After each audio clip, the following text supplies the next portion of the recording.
kii nag Mohamed Tafsir Ba nag gisoo ko moom tamit mu jéem a dugg foofu ndax moom tamit gayen kii la ah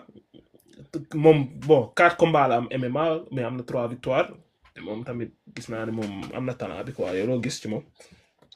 waaw Tafsir waxoon naa ko ba muy combattre si événement Eric Favori man newoon naa ne booy bi yow boo ko xoolee xam ni il a du talent quoi booy maanaam UFC la war a dem moom tamit parce que voilà foofu mooy main bi quoi boobay number one ci àdduna bi yëpp donc am na loo xam ne moom boo ci aayee rek bu la ci yàlla dimbalee rek pour man da nga see war a profité quoi bañ a nekk fii di benn instant n'est-ce pas parce que Tafsir moom gis nañ ko combattant la quoi ragalul dafa ñëwee te aussi xale bu ndaw la te mi ngi Sénégal donc na dem représenter Sénégal xam nga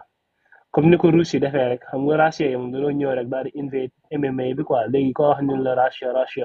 wrestling Russia léegi pourquoi pas wrestling sénégalais tamit gars yi jot si comme ni ñu jotee ci bi Russia am parce que tamit wrestling ñun Sénégal xam nañ ni ñun ñëpp a mënee wrestling képp koo ñëw làmb toog moom rek boo ñëwee làmb ak n'importe quel sénégalais da ciy génn donc dafa doon loo xamante ne si aussi war nañ kaa gën a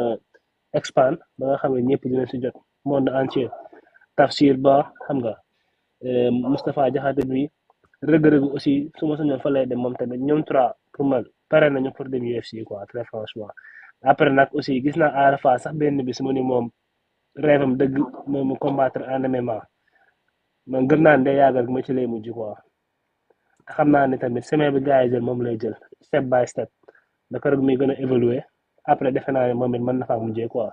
Petit Lo tamit gis naa ne moom aussi tamit war na kaa mën a nekk quoi gabarit bi et tout mi ngi fa quoi moom it champion la quoi cinq yi mën a limal daal gëm naa ne am nañ ci carrière caatu yof moom caatu yof moo ci top kooku moom kooku moom dem moo ci baax kooku dafa soxor kooku gis naa ko muy combattre Japon mais warul sax nekk côté yooyu yëpp moom yëpp si direct la war a dem kooku